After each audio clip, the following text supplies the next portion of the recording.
The boathouse reeked of salt and diesel, the kind of smell that clung to your throat long after you'd left the ocean behind.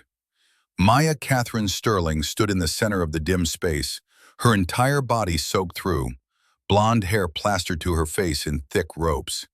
Rain hammered the corrugated metal roof above, each drop a gunshot in the confined dark. In her trembling hand, she gripped a flare gun, the kind kept in emergency kits on pleasure boats, the kind no one ever expects to actually use. 15 feet away, Marcus Thornton Reed clutched a 5-year-old boy against his chest, one arm wrapped tight around the child's ribs, the other hand gripping the edge of the hatch opening where boats were lowered into the churning black water 20 feet below. The boy's name was Leo James Hayes, and he was crying so hard his entire body convulsed with each sob. "Step back or I drop him," Marcus said, his voice cracking on the last word. His eyes were red-rimmed, wild, the eyes of a man who'd run out of options 3 bad decisions ago. Leo screamed, "Maya, magic lady, help me!" Behind Maya, a man in a $15,000 suit lay crumpled on the wet wooden planks, blood seeping from a wound at the base of his skull. Dominic Alexander Hayes, the man worth $4.2 billion. The man who'd hired her 6 weeks ago to save his son from the darkness eating him alive.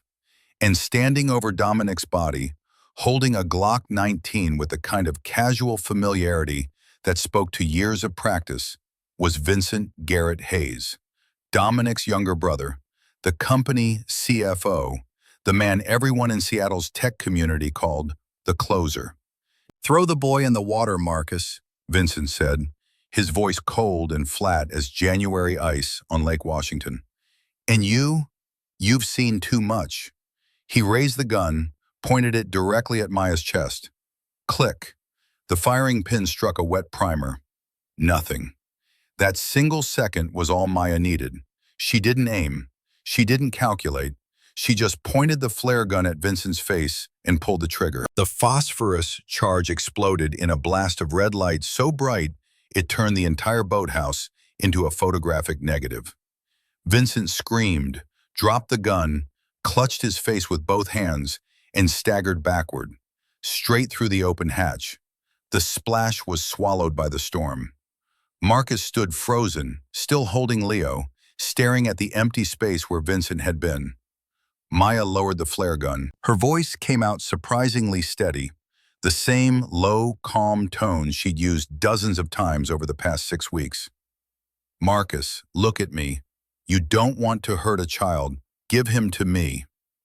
Marcus looked down at the boy in his arms, looked down at the black water churning below, looked back at Maya, and through Leo, not down into the water, but across the space between them, straight toward Maya. She lunged, caught the boy midair, crashed to the deck with Leo wrapped tight in her arms, her body taking the impact against the unforgiving wood.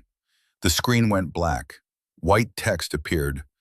"But to understand how we got here, we need to go back 3 months." The office space in the South Park neighborhood of San Francisco still had the smell of optimism baked into the walls.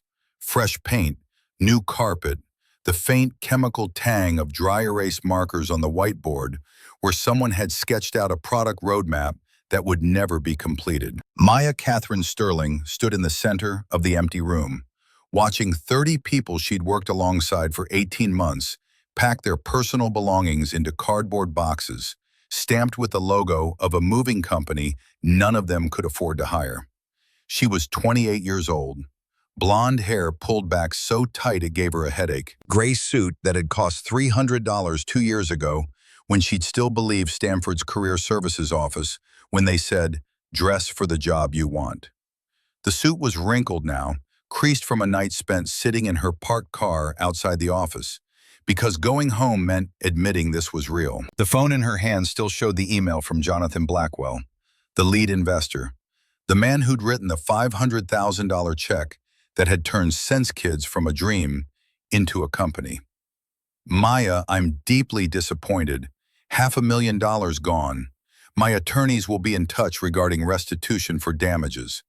Don't think you can simply walk away from this." 18 months earlier, She'd stood in front of Blackwell and four other venture capitalists in a conference room in Palo Alto, California. Floor-to-ceiling windows overlooking University Avenue, coffee in ceramic mugs that probably cost more than her rent.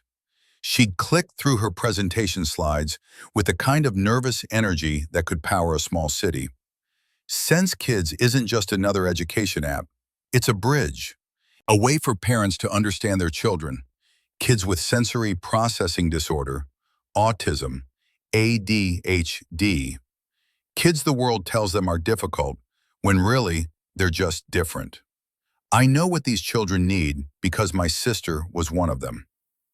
Jonathan Blackwell had silver hair in a Ralph Lauren suit and the kind of smooth confidence that came from graduating Harvard Business School in the same class as three current senators. He'd nodded slowly, asked two questions about user acquisition costs, then signed the check right there.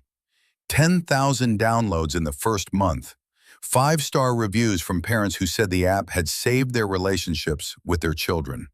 Venture publications calling Sense Kids the next big thing in educational technology. Everything moving exactly according to plan. Then Google Education launched a nearly identical product, completely free, backed by a marketing budget larger than Sense Kids' entire Series A raise. 3 months later, it was over. Sarah Patterson, the director of operations, walked across the empty space carrying a box with a potted succulent balanced on top of a framed photo of her daughter. She was 32, red-eyed, wearing a Stanford hoodie that matched the one Maya had stuffed in the back of her closet after dropping out, no, after deferring, in her junior year. "I'm sorry, Maya. I know you fought as hard as you could." Maya tried to smile. The muscles in her face felt strange, unpracticed.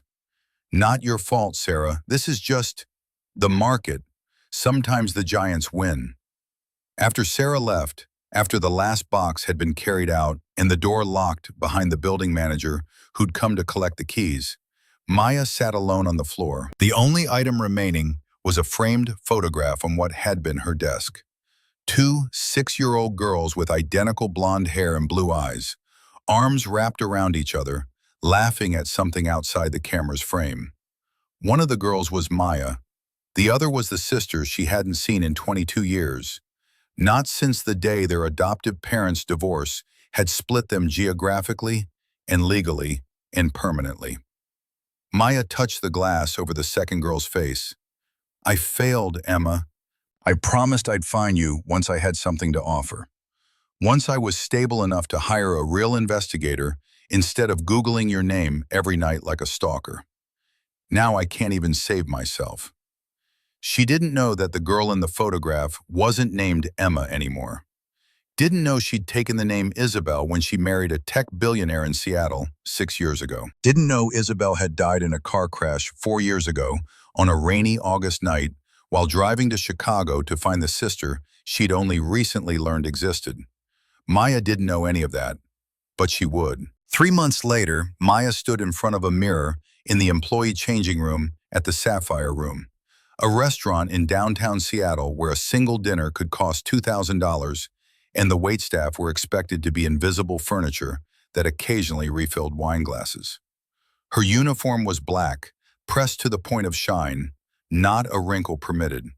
Hair pulled back in the same painful tight bun. No makeup. She'd learned quickly that makeup implied you thought you were someone worth looking at. And the Sapphire Room's clientele didn't appreciate staff who forgot their place. 5:30 in the afternoon. Shift started at 6. She checked her phone one last time before locking it in her assigned locker. Bank of America. Account balance, $12.47. Seattle Property Management. Final eviction notice. Outstanding balance, $1,200. You have 48 hours to vacate the premises or law enforcement will be contacted. Blackwell and Associates Law Firm. Final warning before litigation. Restitution amount, $150,000. Respond within 72 hours. Maya deleted all 3 notifications, breathed in slowly through her nose, out through her mouth, the way she'd taught hundreds of parents to teach their overwhelmed children. Just survive one more day. That's all, one more day. The Sapphire Room occupied the ground floor of a converted bank building, all marble columns and vaulted ceilings, and the kind of hushed reverence usually reserved for cathedrals. The clientele were tech executives, old Seattle money, the occasional celebrity hiding behind sunglasses they didn't need indoors. A place where people came to be seen, being able to afford not to be seen. Marcus Thornton Reed, the floor manager, was 42 years old, tall and thin with the kind of precise mustache that required daily maintenance. He moved through the dining room like a shark patrolling a reef, watching for any sign of weakness, any deviation from protocol. "Sterling!" His voice cracked across the prep station. "Table 4 needs a refill on the Chateau Margaux. Move!" "Yes, sir, Mr. Reed." He watched her grab the bottle with an expression Maya had never been able to fully read. Part contempt, part something else. Worry, maybe, or guilt. "Remember the rules. Don't speak to guests unless directly addressed. Don't make eye contact. One mistake means you're gone. We have a wait list of 50 people who want your job." Maya nodded, moved toward table 4, poured the wine with the careful precision of someone who knew a single spilled drop could mean homelessness. 20 minutes later, she was refilling water glasses near the kitchen entrance when Marcus's phone buzzed. He glanced at the screen and his face went pale, excused himself quickly, stepped into the corridor between the dining room and the kitchen. Maya wasn't trying to eavesdrop. The kitchen door was open. Sound carried. "I need more time. 2 more weeks, I swear I'll have the money. 200,000 is impossible. I can't." His voice cracked, desperate. "You can't do this, please." The voice on the other end was too quiet for Maya to hear clearly, but the tone was unmistakable. Cold. Final. Marcus ended the call, stood there for a moment with his hand pressed against the wall, like a man trying to hold up a building. When he turned and saw Maya standing there with a water pitcher, his expression shifted instantly to rage. "Did you hear something, Sterling?" "No, sir, I was just refilling." "Good. Because if I find out you've been gossiping with the other staff, if I hear even a whisper that you've repeated anything you might have accidentally overheard, you'll be out on the streets so fast you won't have time to collect your things." He stepped closer, close enough that she could smell the coffee on his breath, see the tiny broken capillaries in his eyes. "Do we understand each other?" "Yes, sir." He held her gaze for 3 more seconds, then walked back into the dining room. Maya stood in the corridor, heart pounding, trying to understand what she'd just witnessed. Marcus Reed owed someone $200,000. Someone who didn't sound like they accepted payment plans. None of her business. She had enough problems without taking on anyone else's disasters. The shift ended at midnight. Maya counted her tips in the changing room. $47 for 8 hours of work. Not enough for rent. Not enough for the lawyers. Not enough for anything except maybe bus fare and a meal from the dollar menu at McDonald's if she skipped breakfast. She sat on the bench in front of her locker, pulled out her phone, looked at the photograph she kept as her home screen. 2 6-year-old girls, sisters, identical twins separated by geography and law, and the casual cruelty of a family court system that had decided splitting them up was in everyone's best interests. "If you're still out there somewhere," Maya whispered to the screen, "I'm sorry. I'm sorry I'm not strong enough to find you. I'm sorry I keep failing at everything I try." She didn't know she was apologizing to a ghost. Didn't know that Isabel Sterling Hayes had spent the last year of her life searching for the twin sister she'd only discovered existed. Didn't know Isabel had died with Maya's last known address clutched in her hand, killed in a car crash that wasn't an accident. Not yet. The atmosphere in the Sapphire Room shifted at exactly 7:15 on a Friday evening 3 weeks later.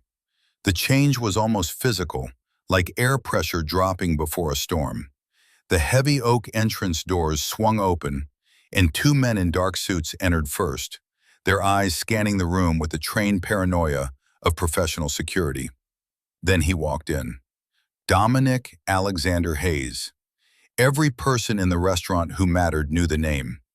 Tech mogul, AI and biotech billionaire.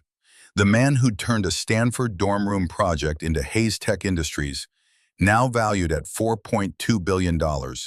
He was 38 years old, 6'2", wearing a charcoal Armani suit that probably cost more than Maya made in 6 months. Sharp features, steel gray eyes that gave away nothing. The kind of handsome that looked engineered rather than genetic. But tonight, Dominic Hayes didn't look like a titan of industry. He looked like a man barely holding himself together with wire and willpower. Clinging to his hand was a 5-year-old boy wearing a miniature suit that clearly made him miserable. The boy, Leo James Hayes, according to the whispers that rippled through the staff, was dragging his feet, his face flushed red, his breath coming in short, panicked gasps. "Please, Leo." Dominic's voice was quiet, but Maya heard the exhaustion in it from across the room. "Just sit down, just for 1 hour. I have important people to meet. Please." The boy shook his head violently, eyes too wide, darting around the room like a trapped animal looking for an exit that didn't exist. Maya watched from her position near the service station. She recognized what she was seeing immediately: sensory processing disorder, probably undiagnosed or at least unmanaged. The crystal chandeliers overhead weren't elegant to Leo.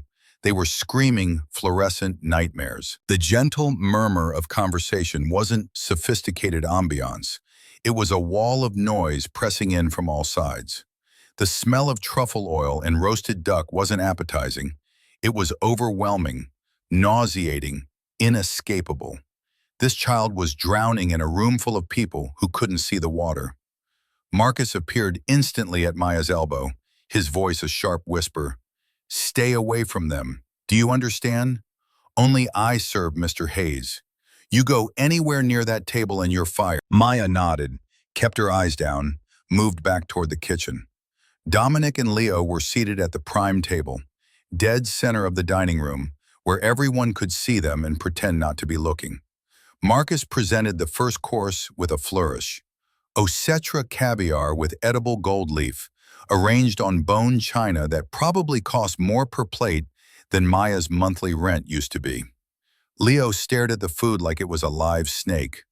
"No, no, no, no." Dominic closed his eyes briefly, gathering patience from some deep reserve. "Leo, it's just food. You need to eat something." "I want mommy." The entire restaurant went silent. Forks paused halfway to mouths. Conversations died mid-sentence. Everyone in Seattle knew the story. Isabel Hayes, the artist, the beauty, had died in a car accident 4 years ago. Leo had been in the vehicle, survived with barely a scratch, while his mother bled out in the driver's seat. Dominic's voice went hard, the way voices go when you're trying not to shatter in public. "Mommy's not here. Stop making a scene." "Mommy! Mommy! Mommy!" Leo's arms swept across the table. The plate of caviar, the crystal water glass, the delicate vase of orchids, all of it crashed to the marble floor in an explosion of glass and water and $20 per ounce fish eggs. Then Leo started screaming. Not a tantrum scream, a primal sound of pure terror, the kind of sound that comes from a nervous system completely overwhelmed, a brain that stopped being able to process input and has moved into pure survival mode. He slid out of his chair, crawled under the table, curled into a ball in the wreckage of broken crystal, covered his ears with both hands, and rocked back and forth while making a sound Maya had heard before, back when she was running Sense Kids. Back when she was interviewing parents who were desperate to understand why their children seemed to be suffering from a world no one else could see. A woman at the next table, dripping in diamonds, holding a napkin to her mouth like the child's pain was a bad smell she could filter out, said loudly enough for half the room to hear, "This is absolutely unacceptable. Someone needs to control that child." Dominic stood up. His face had gone pale, and Maya saw something she never expected to see in a billionaire's eyes: complete helplessness. He reached down to grab Leo's arm. Get up. Right now. We're leaving. Leo kicked out, connected with his father's shin. Don't touch me! Don't touch me! Marcus rushed over, his face purple with indignation and fear. Fear of the bad publicity, fear of losing the account, fear of everything falling apart on his watch. Mr. Hayes, I'm so terribly sorry. Perhaps it would be best if we escorted the young man to your vehicle. The other guests are...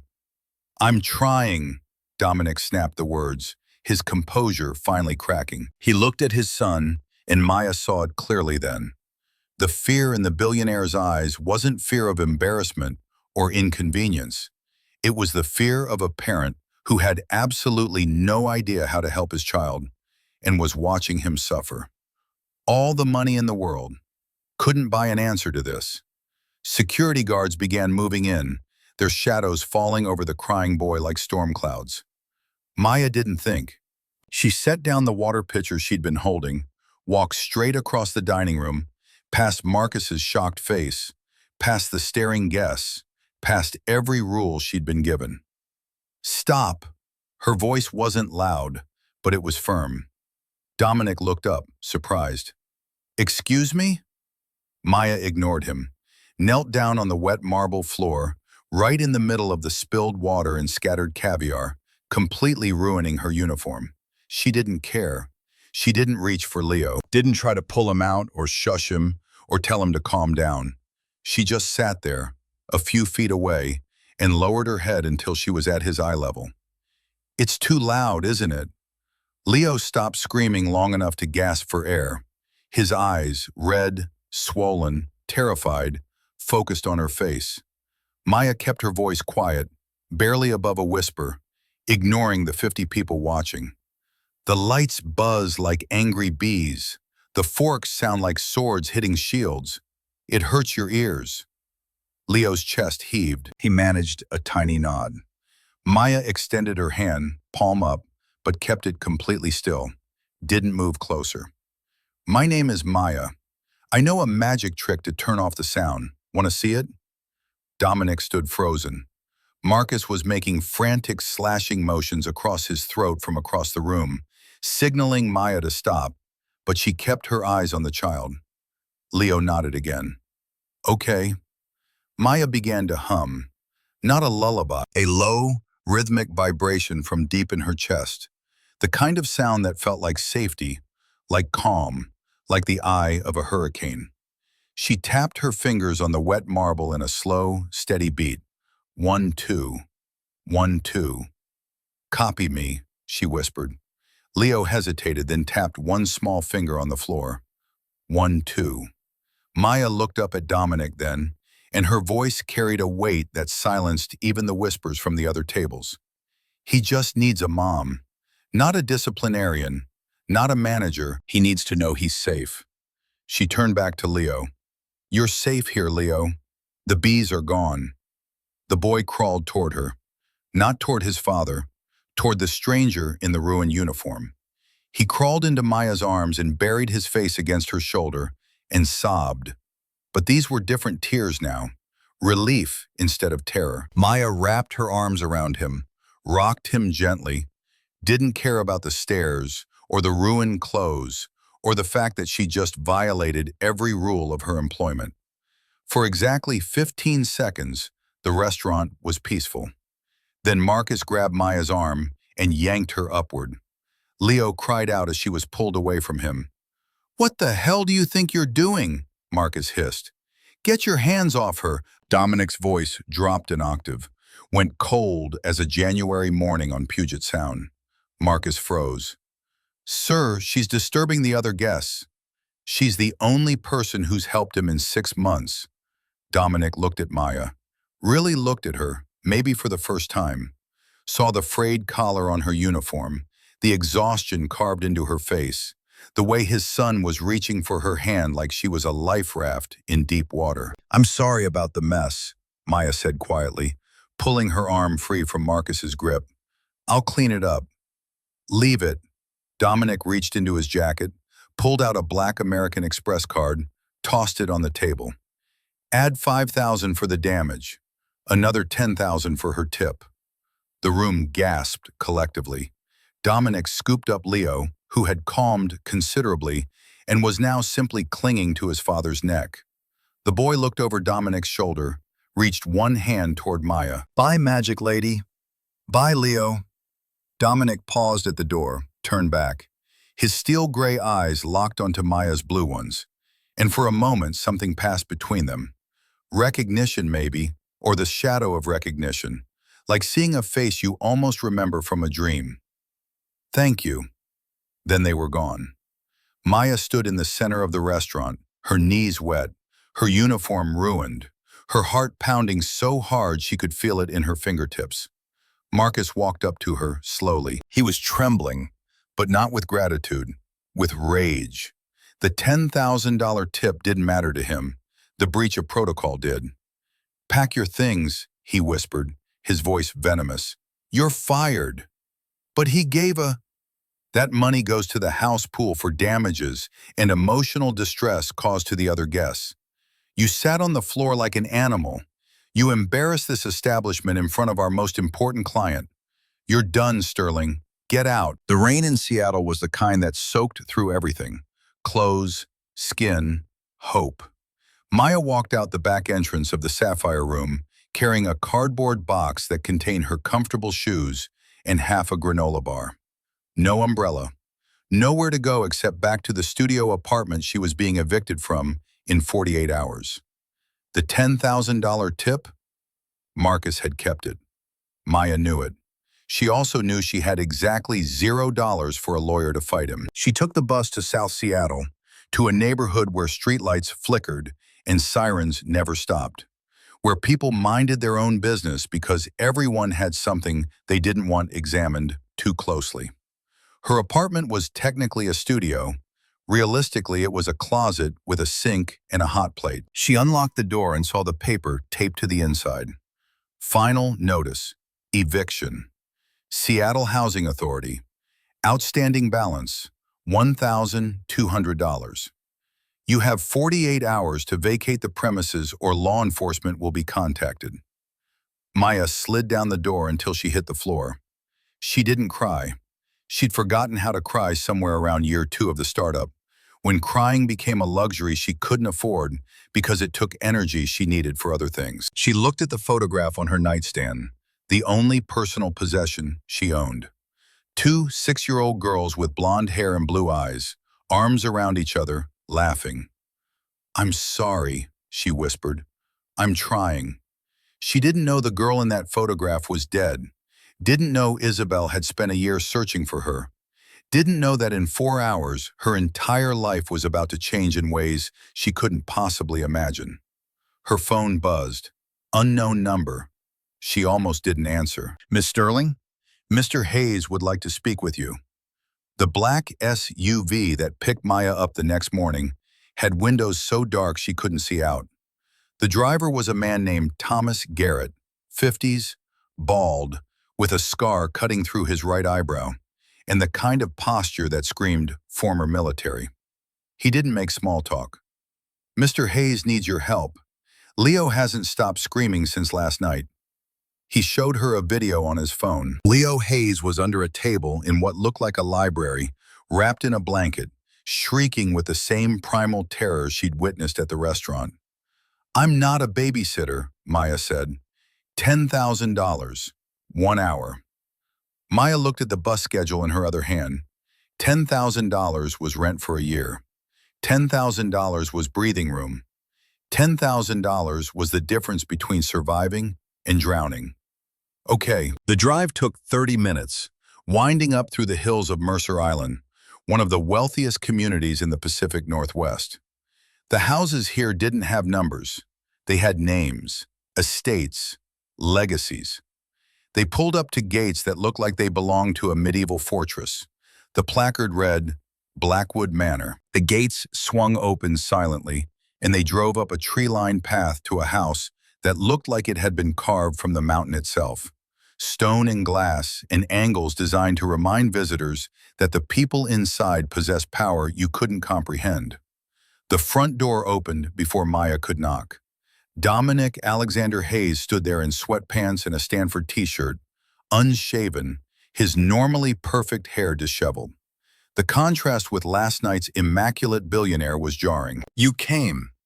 He said it like he'd been holding his breath for hours. "I heard you were having a rough day." Dominic ran a hand through his hair. "Rough day?" He threw a crystal vase at the nanny. "She quit. That's the third one this month. He's in the library. I can't get him out." Maya followed him through a foyer the size of her entire former apartment, past rooms filled with furniture that probably cost more than her student loans, down a hallway lined with abstract art she didn't understand. The library was magnificent, floor-to-ceiling books, rolling ladders, leather chairs arranged near a fireplace you could stand up in. Currently, it looked like a war zone. Books pulled from shelves, a lamp overturned, papers scattered across an antique Persian rug. Under a massive oak desk, wrapped in a blanket, was Leo. Maya didn't announce herself, didn't call out or try to coax him. She just walked over to the desk and sat down on the rug, cross-legged, a few feet away from where the boy was hiding. She pulled a small paper crane from her pocket. She'd folded it from a napkin on the bus ride over, muscle memory from a Sense Kids prototype that had used origami as a calming tool. She set the crane on the floor and flicked it with her finger so it slid under the desk toward Leo. Silence. Then a small hand reached out and grabbed the crane. "It flies," Maya whispered, "but only if you're quiet. Loud noises scare its wings." Leo peeked out from under the desk. His face was swollen from crying, eyes red and puffy. "Magic Lady," he croaked. "It's Maya, but Magic Lady works too." Leo crawled out slowly, didn't scream, just climbed into Maya's lap like he'd known her his entire life, and put his head against her chest. Dominic watched from the doorway, leaning against the frame. He looked like a man who just witnessed something impossible. "How do you do that?" Maya stroked Leo's hair gently. "I listen. Adults listen to the words. Kids want you to listen to the feeling." Dominic walked into the room, sat down in one of the leather chairs, studied Maya with an intensity that made her feel like a specimen under a microscope. "You were fired last night because of what happened." It wasn't a question. "Doesn't matter." "It matters to me." Dominic leaned forward, elbows on his knees. "I looked into you. Maya Catherine Sterling. Dropped out of Stanford. I didn't drop out. I deferred to run my startup. Sense Kids app. Filed for bankruptcy 6 months ago. Lost $500,000 in investor capital. Eviction notice filed yesterday." He paused. "You have a background in early childhood development, specifically in sensory processing disorders and autism spectrum interventions." Maya carefully moved Leo off her lap and stood up. "If you're done listing my failures, I'd like my money so I can leave." "I don't want you to leave. I'm not a charity case." "I know. You're a necessity." Dominic stood up too, and suddenly the space between them felt charged with something Maya couldn't name. "I have a company to run. Board meetings, product launches, acquisitions. I have a life I've been neglecting because I'm terrified to leave my son alone with anyone. You're the only person he's responded to in 6 months. I don't know why, and frankly, I don't care." He took a step closer. "I'm offering you a position. Live-in child development specialist. Salary $120,000 per year. Full health benefits. Housing in the guest cottage on the estate. You'd have your own space, but you'd be available when Leo needs you." Maya's mouth went dry. 120,000. That was more than she'd made at Sense Kids. That was stability. That was... "There's one condition." Of course there was. "What condition?" Dominic's face changed then. Something dark passed across his features, a shadow that hadn't been there a moment before. "You handle Leo. You make him happy. You use whatever methods you think will help him. But you stay out of the east wing of the house. The 3rd floor is completely off limits. If you go up there even once, if I find you anywhere near those rooms, you're fired immediately. No second chances. No explanations. Maya looked at him carefully. She saw desperation in his eyes, yes, but she also saw something else. A secret. Something buried so deep it had left scars on the way down. She should run. Take the 10,000 and run. And never look back, because this man was clearly hiding something, and people who hide things that carefully are dangerous. But then a small hand tugged on her jeans. She looked down. Leo was holding up the paper crane, looking at her with those huge, hopeful eyes. Make it fly? Maya looked back at Dominic. Deal. When they shook hands, both of them jerked back slightly, like touching a doorknob after walking across carpet in winter. That sudden shock of static electricity. Dominic pulled his hand away quickly, turned toward the window. Maya rubbed her palm, frowning. That had felt like more than static. Dominic stood with his back to her, looking out at the grounds, and whispered something so quietly she almost didn't hear it. Isabel, I'm so sorry. The guest cottage sat at the edge of Blackwood Manor's grounds, a stone structure covered in ivy that had been growing there longer than Maya had been alive. Inside was a four-poster bed that didn't squeak when she moved, a fireplace that actually worked, and windows that overlooked Puget Sound, where the water changed colors with the light. For someone who'd been living in a closet with a sink, it felt obscene, like wearing someone else's skin. Maya unpacked the few belongings she owned. 3 changes of clothes, toiletries, the framed photograph of 2 blonde 6-year-old girls, and tried not to think about how easily a person's entire life could fit into a single cardboard box. The first week passed in a rhythm that felt almost normal. Mornings with Leo in the garden, teaching him to identify insects, showing him how the different textures of leaves could be sorted by rough or smooth, watching his face light up when he discovered a ladybug on a rosebush. Afternoons in the massive kitchen where Harold Whitmore, the estate's chef, a 50-year-old man who trained at the Culinary Institute of America and took his work more seriously than most surgeons, would barely tolerate their presence while Maya taught Leo to make grilled cheese sandwiches. This is not cooking, Harold would mutter, wiping down counters that were already spotless.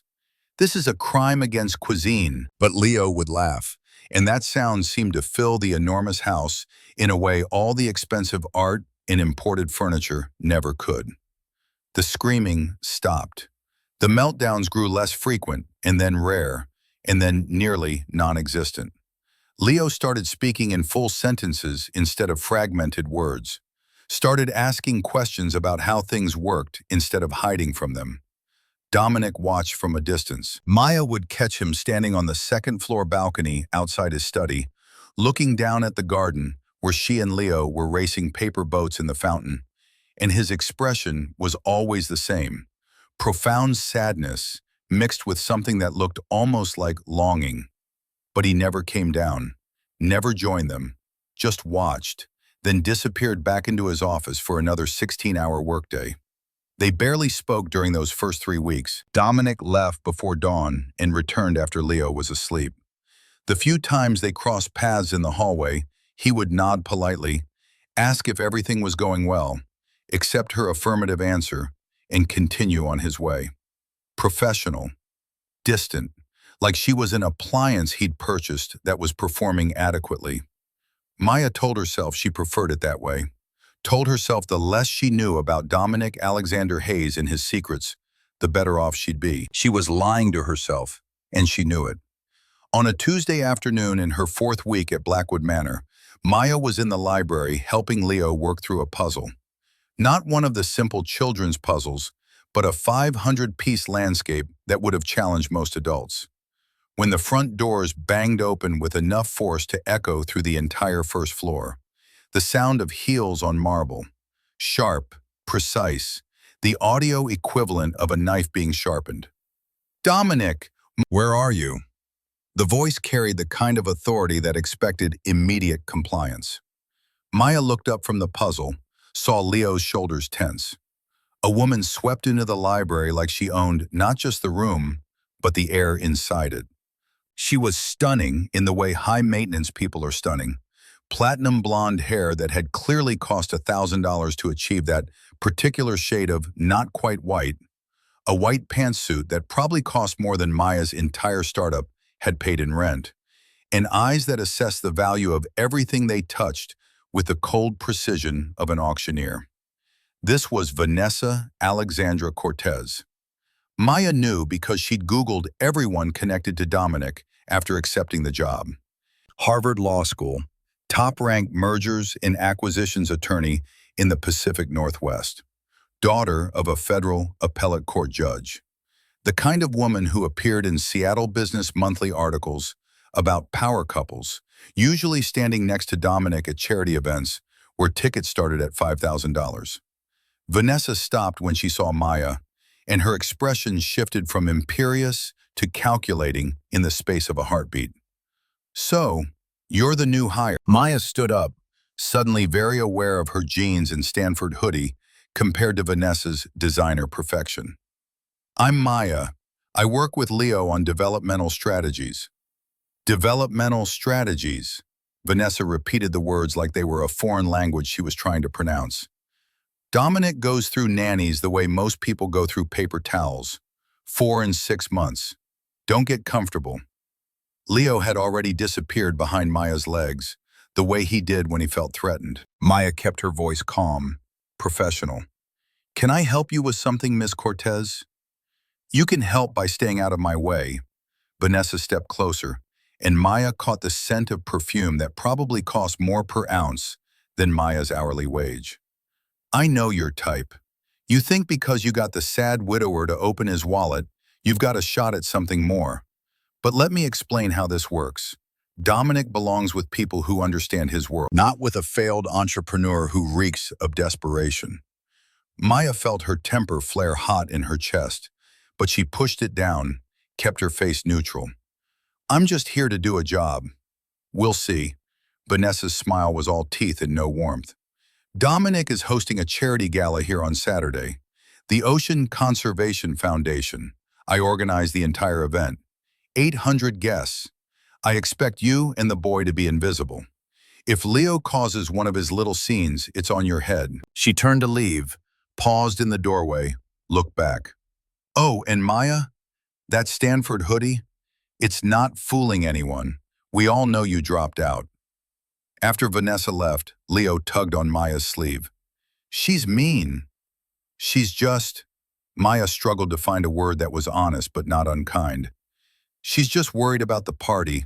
Sometimes people get mean when they're stressed." But later that evening, Maya was walking past the conservatory, a glass-walled room filled with exotic plants that required a full-time gardener to maintain, when she heard Vanessa's voice drifting through the open window. She was on her phone, pacing between the orchids. "Yes, Daddy, the merger is almost complete. Once I marry Dominic, Hayes and Cortez will control the entire West Coast tech litigation market." "What? That woman? The nanny?" Vanessa laughed, sharp and dismissive. "She's nobody. She'll be gone within a month. I guarantee it." Maya stepped away quietly, but the words followed her. Not the insult, she'd been called worse, but the cold calculation behind them. Vanessa didn't want Dominic. She wanted Hayes Tech Industries, wanted the power that came with being Mrs. Dominic Hayes, and apparently she saw Maya as an obstacle to remove. Maya didn't see Vanessa again until the night of the gala. Spent the intervening days with Leo, teaching him coping mechanisms for when the world got too loud or too bright or too much. They practiced quiet breathing, slow counts of 4 in, hold for 4, out for 4. They created a safety signal. Leo would tap his chest twice with his palm when he needed to leave a situation, and Maya would help him exit without questions or shame. Saturday arrived with the kind of perfect weather that made Maya understand why people paid millions to live in Seattle.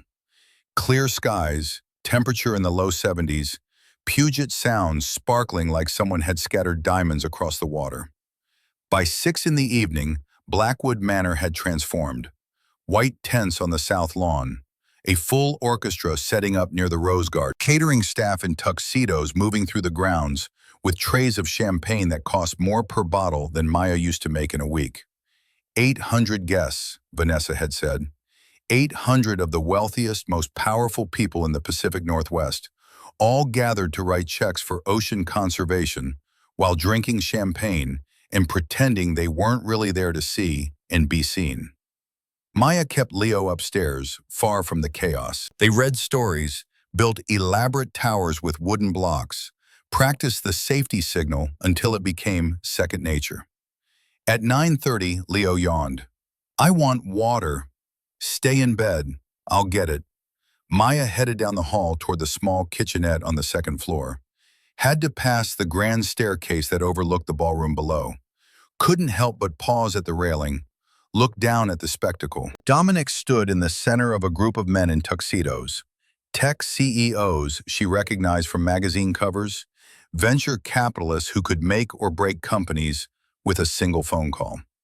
He wore a custom tuxedo that made him look like he'd stepped out of a film about elegant assassins. Hair perfect, face composed, every inch the billionaire playing his role. Vanessa was attached to his arm like a barnacle, laughing too loudly at something someone had said, her hand possessively on his chest. Maya felt something twist in her stomach. Jealousy, maybe, though she had no right to that emotion. Or anger at watching Vanessa treat Dominic like a prize she'd already won. Or maybe just sadness that someone as brilliant as Dominic couldn't see he was being used. Enjoying the view? Maya jerked around. Vanessa stood at the top of the stairs, champagne glass in hand, a smile on her face that didn't reach her eyes. Just getting water for Leo. Of course. Vanessa took a sip of champagne, swayed slightly. She was drunk, or close to it. "You know what's funny? Dominic talks about you. Maya is amazing with him. Maya's a miracle worker. It's absolutely nauseating. He loves his son, that's all. He loves the ghost." Vanessa stepped closer, and Maya could smell the alcohol on her breath now. "He looks at you and sees her. Don't you understand? You're just a cheap replacement for Isabel." Maya's blood went cold. "What are you talking about?" Before Vanessa could answer, she stumbled, reached out to grab Maya's arm for balance. In that moment of contact, Maya felt something slip into the front pocket of the utility apron she wore, the one where she kept Leo's EpiPen and emergency supplies. "Oops, clumsy me." Vanessa pushed off, steadied herself, smiled that shark smile. "You should check your pocket, dear. Wouldn't want to be accused of anything improper." She turned and walked back toward the stairs, leaving Maya standing there with confusion and dread pooling in her gut. Maya reached into her pocket. Her fingers brushed cold metal, something heavy. She pulled it out, a diamond bracelet, platinum setting, stones so clear they threw rainbows in the hallway light, worth easily $50,000, maybe more. "Thief!" Vanessa's scream carried over the music, over the conversation, over everything. The orchestra stopped mid-note. 800 faces turned toward the staircase. "She stole it! Security!" Maya stood frozen, the bracelet in her hand, as Dominic came bounding up the stairs 3 at a time, his face a mask of confusion and anger. Behind him, 2 security guards in dark suits. Behind them, guests pulling out their phones to record whatever drama was unfolding. "What's going on?" Dominic demanded, his voice cutting through the sudden silence. Vanessa pointed at Maya with one perfectly manicured finger, her face a portrait of wounded betrayal. "I came upstairs to use the powder room and I saw her. Coming out of your bedroom, Dominic. She had my bracelet, the diamond one you gave me for Christmas. She took it right out of my jewelry case." Every eye in the ballroom below was watching now, phones held high. The kind of scandal that would be on every society blog by morning. Maya stood there, the bracelet heavy in her palm, her mind racing. This was a trap, a perfect, vicious trap. The class divide was the weapon. Who would believe the broke, former startup CEO over Vanessa Alexandra Cortez, daughter of a federal judge, Harvard Law graduate, pillar of Seattle society? Dominic looked at the bracelet. looked at Maya. His gray eyes were unreadable.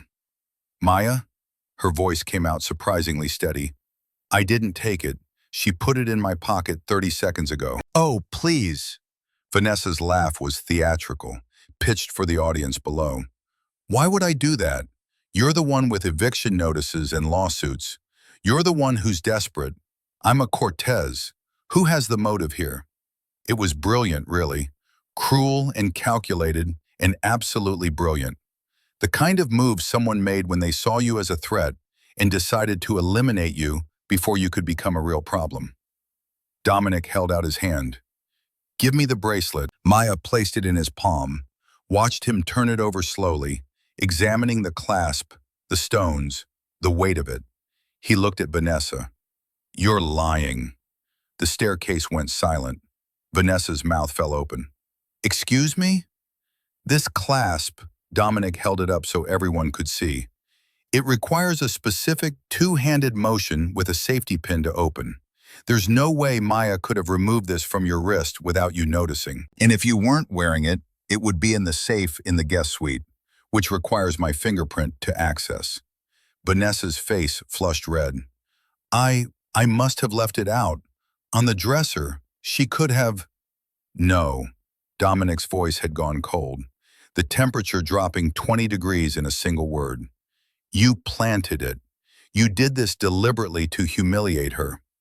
Dominic, she's nobody. She's just the help. Why are you defending? She's the only person in this house who is real. Dominic turned to look down at the ballroom full of guests. The gala is over. Everyone needs to leave. Now. A murmur of shock rippled through the crowd. Vanessa grabbed his arm. You can't be serious. Do you know how much I spent organizing this? Do you know who these people are? Get out of my house, Vanessa. We're done. What? We're done. Whatever arrangement you thought we had, whatever future you were planning, it ends tonight. I want you out. Vanessa looked around wildly, realized she'd lost. Her mask slipped completely, and pure rage contorted her features. You'll regret this, Dominic. When you find out who she really is, when you realize what you've done, leave. Vanessa glared at Maya one last time, then turned and stormed down the stairs, shoving past the security guards, past the shocked guests, disappearing into the night. The guests began filing out, whispers following them like smoke. Dominic dismissed the security team, then turned to Maya. Are you okay? The adrenaline was starting to wear off, leaving Maya shaky. Thank you for believing me. Dominic stepped closer, and Maya noticed his hand was trembling slightly when he reached up, almost touched her cheek, stopped himself at the last moment, let his hand fall back to his side. I know you, Maya. You don't want things.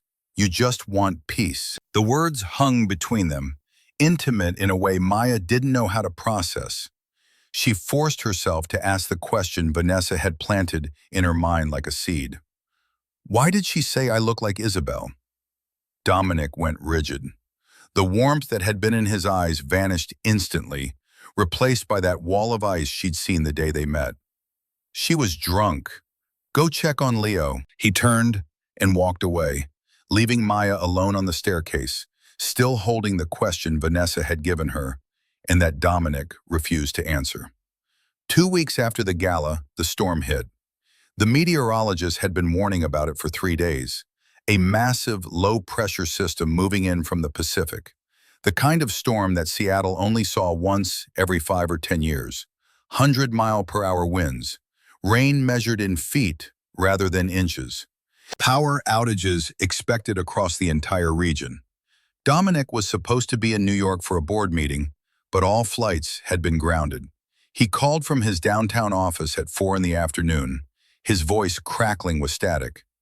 Maya, are you okay there? We're fine. We have flashlights. Thomas checked the generator. Listen to me carefully. If the power goes out, the security system will reset.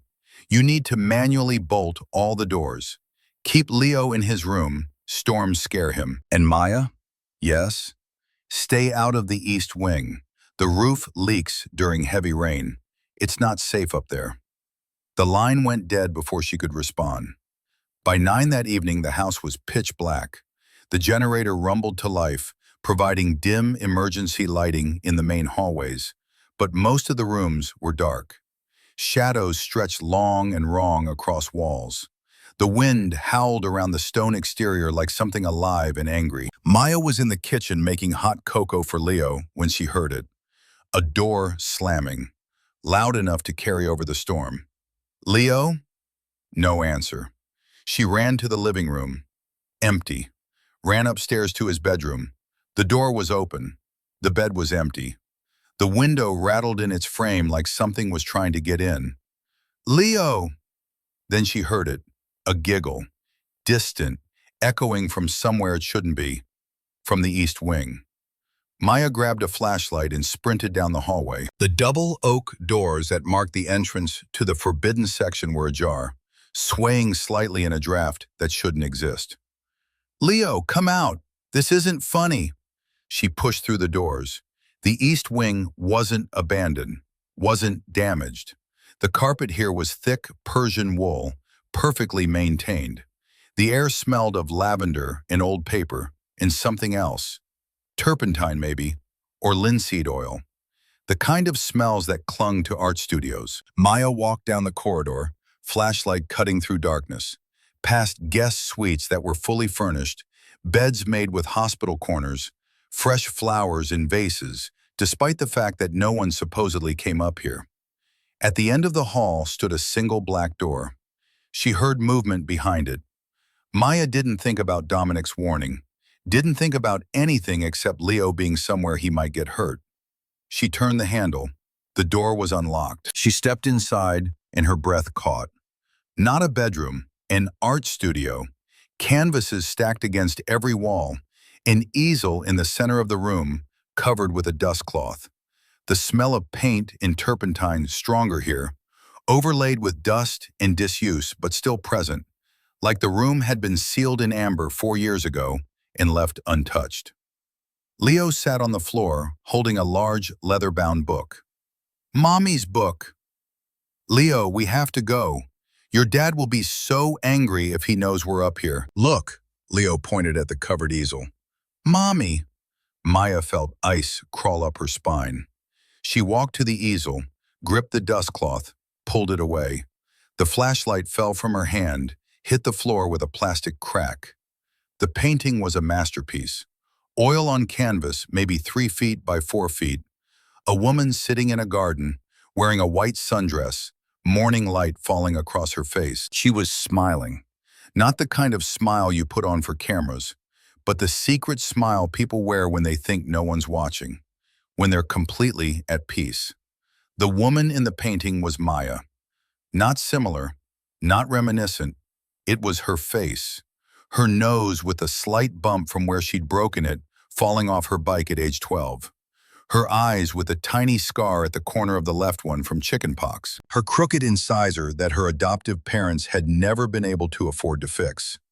The star-shaped birthmark on her collarbone that she'd been covering with makeup and carefully chosen necklines since she was 16 years old. Maya touched her own collarbone, felt her pulse hammering under her fingertips. She looked around the room with new eyes. The walls were covered in sketches, dozens of them, maybe hundreds. Faces, her face, laughing, sleeping, reading, crying, different ages, different expressions, but all unmistakably her. The leather book Leo was holding sat on the floor where he dropped it. Maya picked it up with shaking hands. A journal. The initials on the cover were embossed in gold. I.S. Isabel Sterling. Maya opened to the last entry, dated August 12th, 4 years ago.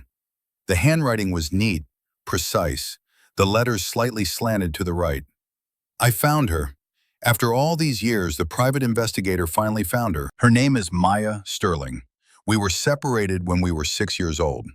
Our adoptive parents divorced. Mom took me to Seattle. Dad took Maya to Chicago. We never knew about each other until I started searching. She doesn't know I exist, doesn't know we're twins. Dominic tells me to leave it alone, says bringing her here will only cause pain. that some things are better left buried. But I have to know her. I have to tell her the truth about how we were torn apart. I'm driving to Chicago tonight. I'm taking Leo with me. I want him to meet his aunt. I'm going to bring her home. The book fell from Maya's hands. Twins. They were twins. Identical twins. The connection she'd felt to Leo. The instant bond. The way Dominic had looked at her in the restaurant with that expression of shocked recognition. The way Vanessa had said, "He sees her when he looks at you." All of it made terrible, perfect sense. "You look like Mommy," Leo said softly, tugging on Maya's frozen hand. "But you're nicer." Maya's mind was reeling, trying to process, trying to understand. Isabel had been driving to find her 4 years ago, had died in a car crash on the way to Chicago to bring Maya home. The lights in the studio suddenly flared to blinding brightness. The generator had kicked into full power. "I told you never to come in here." Maya spun around. Dominic stood in the doorway, soaking wet. Water dripped from his coat onto the pristine carpet. His hair was plastered to his skull. He was breathing hard, like he'd run the entire way from downtown Seattle. He wasn't looking at Leo. He was staring at Maya with an expression she couldn't read. Fear and grief, and something that looked almost like hope all mixed together. In his hand, he held a key. "You knew," Maya's voice came out barely above a whisper. "From the restaurant, from the first moment you saw me, you knew." Dominic stepped into the room, closed the door behind him. "I tried to stop this, tried to pay you off, tried to keep you away, but you kept coming back. She was my sister, my twin sister. Why didn't you tell me?" "Because," Dominic's voice cracked on the word. He looked at the painting, then back at Maya, and she saw tears in his eyes for the first time since she'd known him. "Because if you know who you are, you'll want to know what really happened that night, and I can't let that happen." "What?" "The police report said it was an accident. Weather conditions, she took the turn too fast." The police report was wrong. Dominic walked to the leather chair near the window, collapsed into it like a man who'd been holding himself upright through pure willpower and had finally run out. For months before the accident, someone was feeding her lies. Letters, emails, photographs that had been doctored to look real. Evidence that I was having an affair, planning to have her institutionalized, that I wanted to take Leo away from her. She believed it all. His voice dropped to barely audible. "She didn't tell me until the night she left. Screamed that she was taking Leo to her sister, to you, where I couldn't find them. I chased her car, tried to stop her, tried to explain. She sped up. It was raining. She went into the turn on Route 9 going 80 miles an hour. The brakes didn't engage. Police ruled it an accident due to weather. But I hired an investigator, Frank Gannon, best forensic specialist in the country. He found cut marks on the brake line. Someone had sabotaged the car." Maya felt the floor tilt under her feet. Someone wanted to kill her? Or kill me? She took my car that night, the Bentley I usually drove to work. Dominic looked up at Maya, and the raw pain in his face was almost unbearable to witness. The evidence disappeared from the impound lot before we could prove anything. Someone with access, with power, made it vanish. And whoever did it is still here, still close. "And you hired me because I needed to draw them out." Dominic stood up, and Maya saw shame written across every line of his body. "I knew if Isabel's ghost walked back into Blackwood Manor, if you came here looking exactly like her, the killer would panic, would try to finish what they started. And when they made their move, I'd be ready to catch them." Maya stepped back, understanding hitting her like a physical blow. "I'm bait. You use me as bait. I didn't expect to care about you." The words burst out of Dominic like they'd been held under pressure too long. "I didn't expect you to be the only person who could reach my son. I didn't expect to fall in love with you." The confession hung in the air between them. Before Maya could process it, before she could even begin to formulate a response, The lights flickered and died. Total darkness. Dominic's voice came out of the black, sharp with sudden fear. That's wrong. The generator has a backup fuel cell. It never dies completely. Maya heard the sound of metal scraping, a gun being drawn from a holster. Stay here. Lock the door behind me. Don't open it for anyone except me. Where are you going? To find Vincent. He's the estate manager, only person who knows the override codes for the generator system. Dominic's hand found Maya's in the darkness, squeezed once. I'll come back for you, I promise.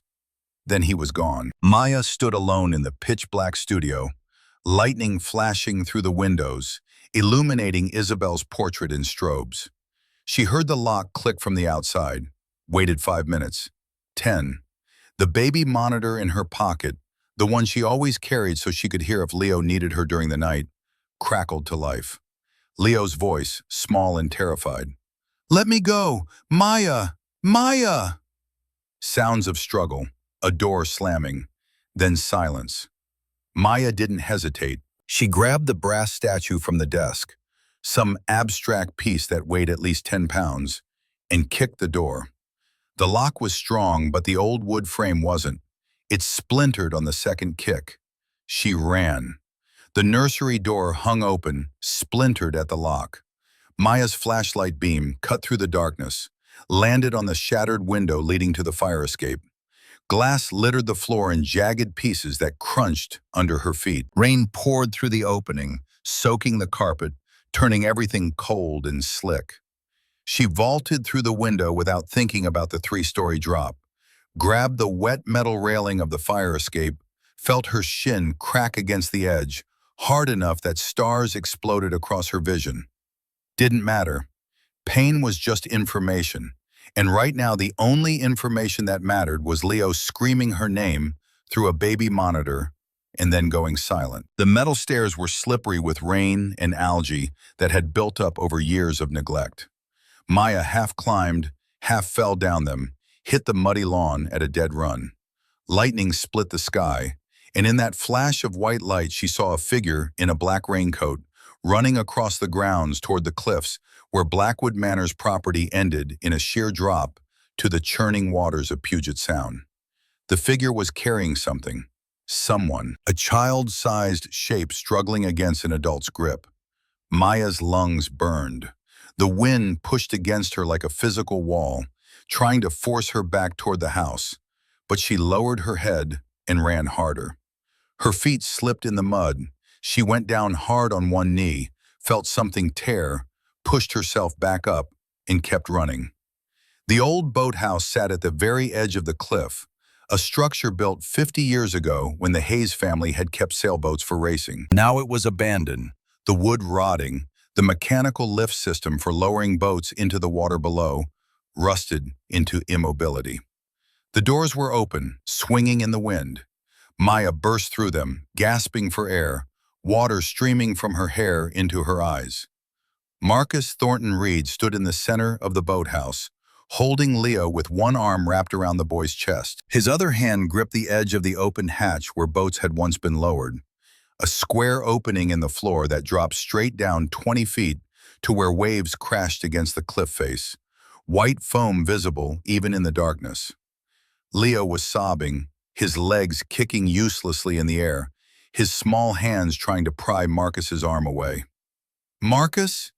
Maya kept her voice steady despite the adrenaline screaming through her system. What are you doing? Marcus's face was a mask of pure desperation. His eyes were wild, red-rimmed, the eyes of someone who'd been backed into a corner with no way out. I lost everything because of you. Everything. Hayes blacklisted me from every restaurant in Seattle. Every single one. I can't get work washing dishes at a food truck. And I have debts, $200,000 to people who don't accept excuses. Who? Maya took a small step forward. Who are you working for? Stay back, Marcus jerked Leo closer to the edge.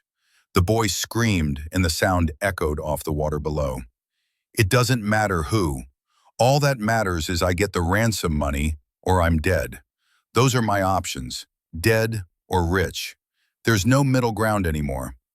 Maya held up both hands, showing they were empty.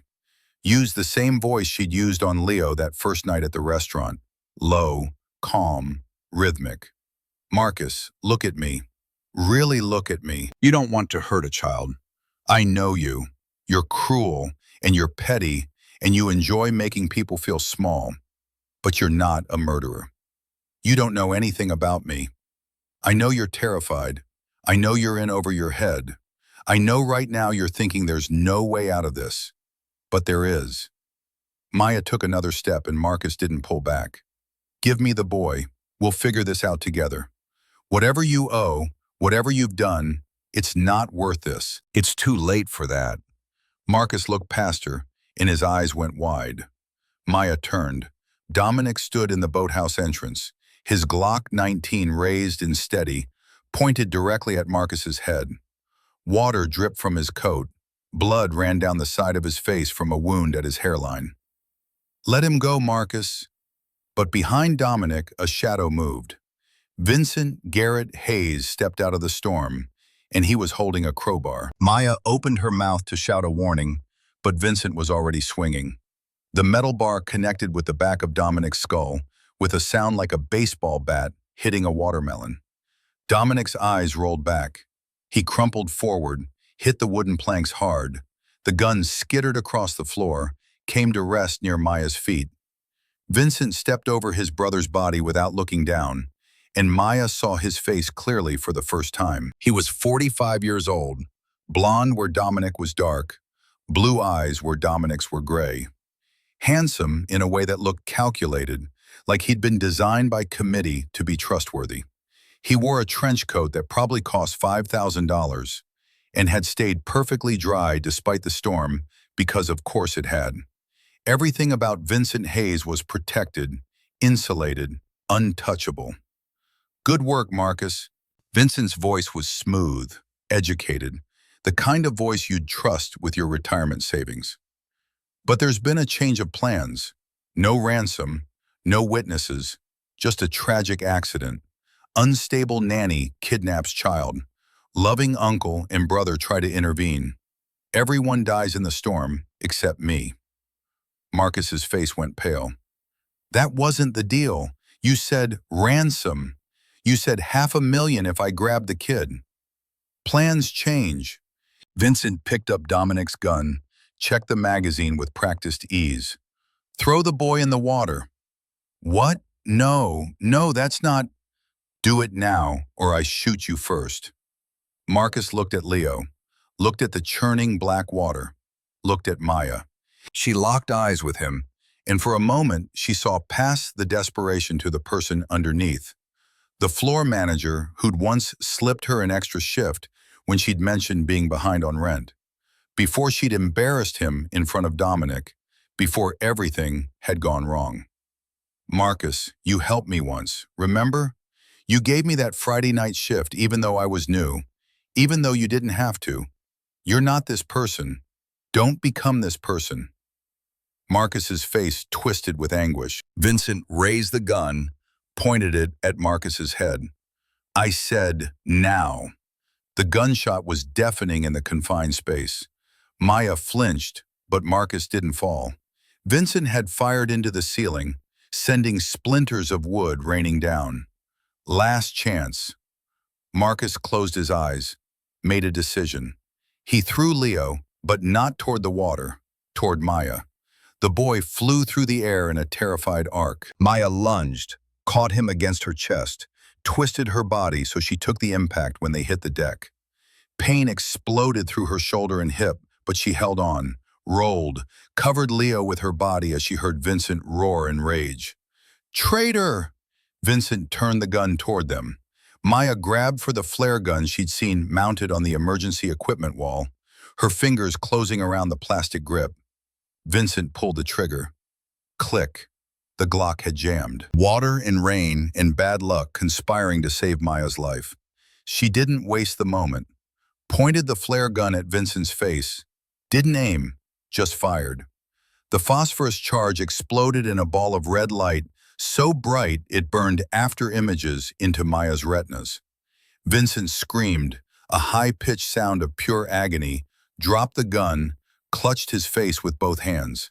He staggered backward, blind, disoriented, his expensive shoes slipping on the wet wood. His heel caught the edge of the open hatch. For a moment, he teetered there, arms windmilling, and Maya saw the exact instant he realized he was going to fall. Saw the fear replace the pain in his eyes. Then gravity took him. The splash was swallowed by the storm. Maya crawled to the edge, looked down, saw nothing but black water and white foam. The current at the base of these cliffs was notorious, strong enough to pull swimmers under, drag them out into the Sound where the water was deep enough that bodies didn't come back up for weeks. Marcus slumped against the wall, sliding down until he was sitting on the floor, his face in his hands, sobbing with relief and horror, and the sudden weight of what he'd almost done. Maya held Leo tight, rocking him, whispering into his hair. "You're safe. The bees are gone. You're safe now." Leo clutched her shirt with both fists, his face buried against her neck, his whole body shaking. Behind them, Dominic groaned. Maya turned, saw him pushing himself up on his hands, blood running down his face from the head wound. He looked at her, at Leo, at the empty space where Vincent had been standing. "Maya, we're here, we're safe." The sound of sirens cut through the storm, red and blue lights flashing through the rain. Someone had called the police, probably the neighbors when they'd heard gunshots carrying across the water. Thomas Garrett, the driver, appeared in the doorway, his phone in hand. "Emergency services are 3 minutes out, are you?" He saw Dominic on the ground, saw Marcus crying against the wall, saw Maya holding Leo, and his hand went to the weapon at his hip.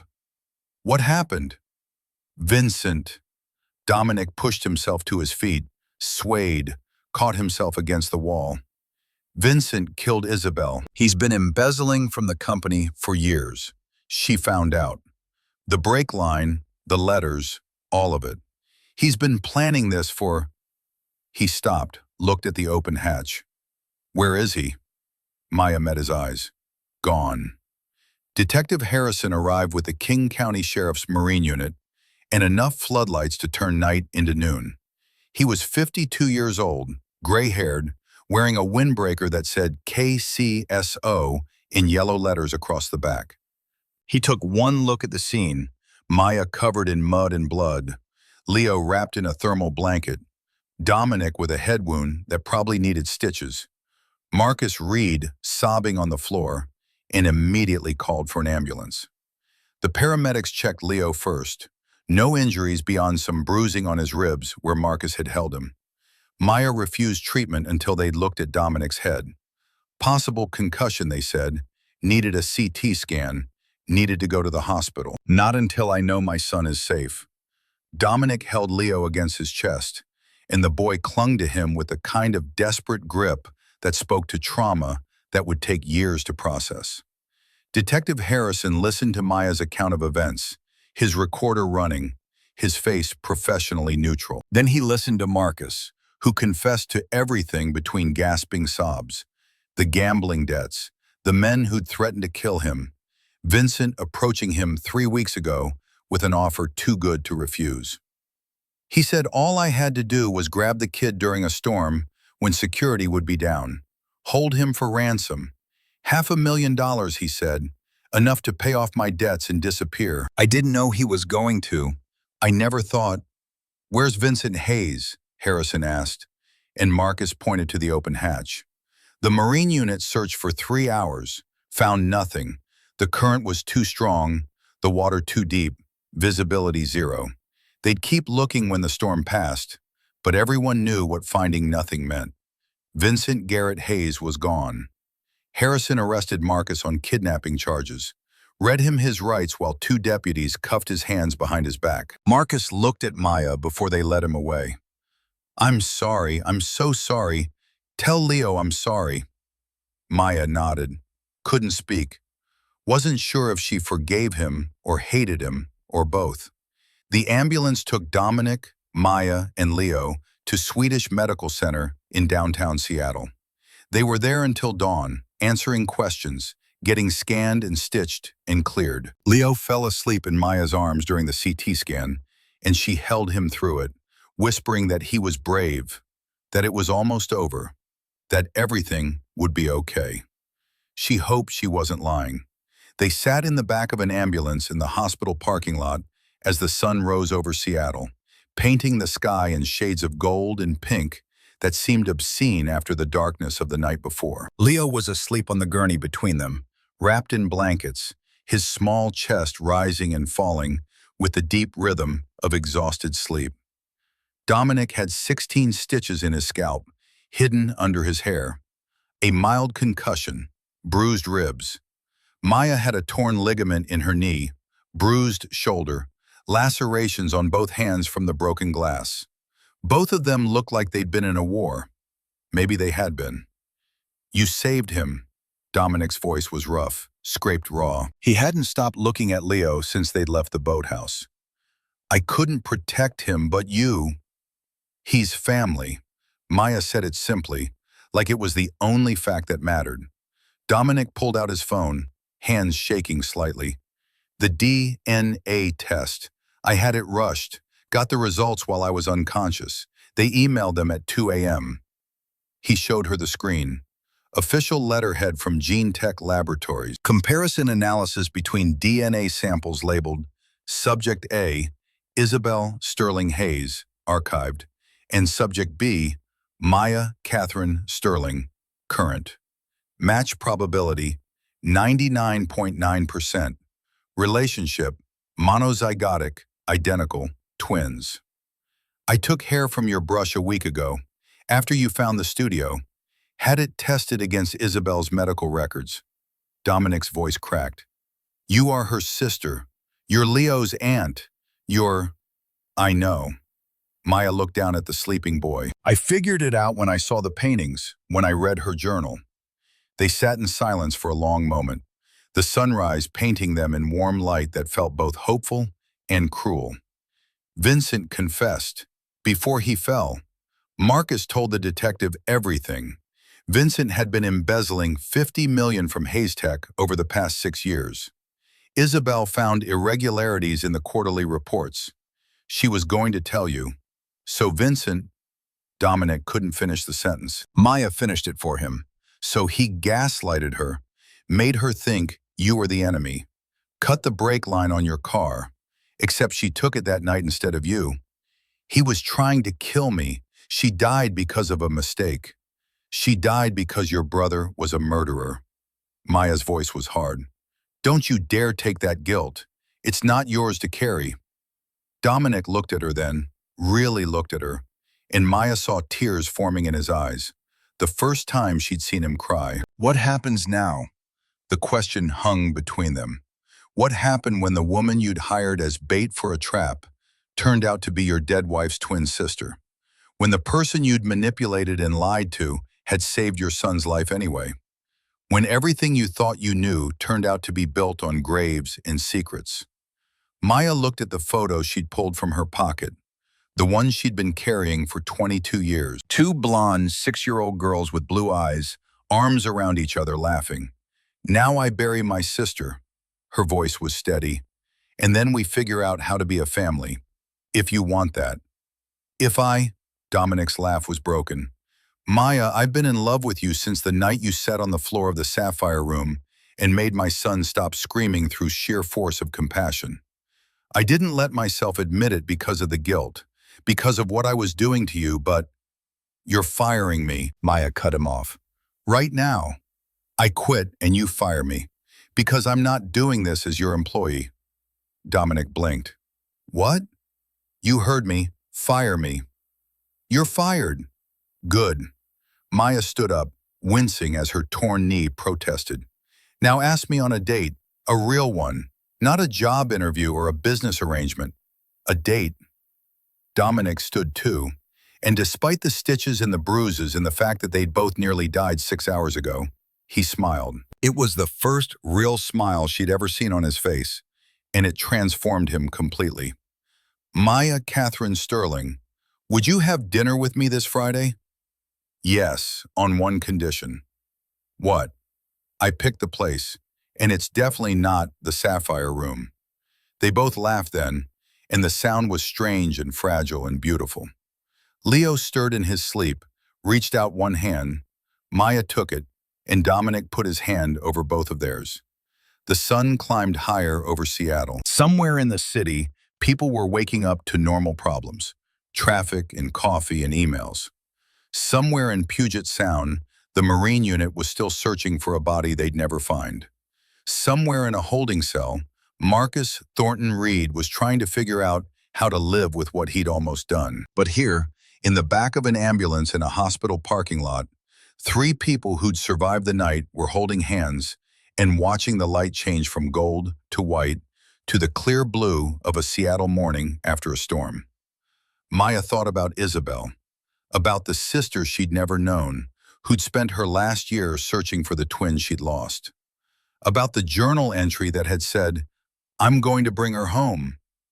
In the end, Isabel had succeeded, just not the way anyone expected. "Thank you," Maya whispered to the memory, to the ghost, to the sister who died trying to find her. Dominic squeezed her hand. Leo sighed in his sleep. The paramedics were packing up their equipment, getting ready to clear them for discharge. Sometimes the things you lose are the only way to discover what truly matters. Sometimes becoming broken is what teaches you how to heal. Sometimes the person you meet at your lowest point is the one who helps you climb back up. Maya had learned all of that, had paid for the knowledge in tears, in blood, in years of not knowing who she really was. But now she knew. She was Maya Catherine Sterling, sister, partner, survivor, home. 6 months later, the building that had once been the Sapphire Room wore a new sign: the Isabel Hayes Foundation for Children with Sensory Processing Disorders. Maya ran it, using everything she'd learned building Sense Kids and caring for Leo. She stood in the garden behind the foundation, watching Dominic spread a picnic blanket on the grass. He wore jeans and a Stanford t-shirt. Leo ran in circles chasing Barnaby, a golden retriever puppy with more enthusiasm than coordination. The boy was laughing, really laughing, the kind of uninhibited joy that made every dark moment worth surviving.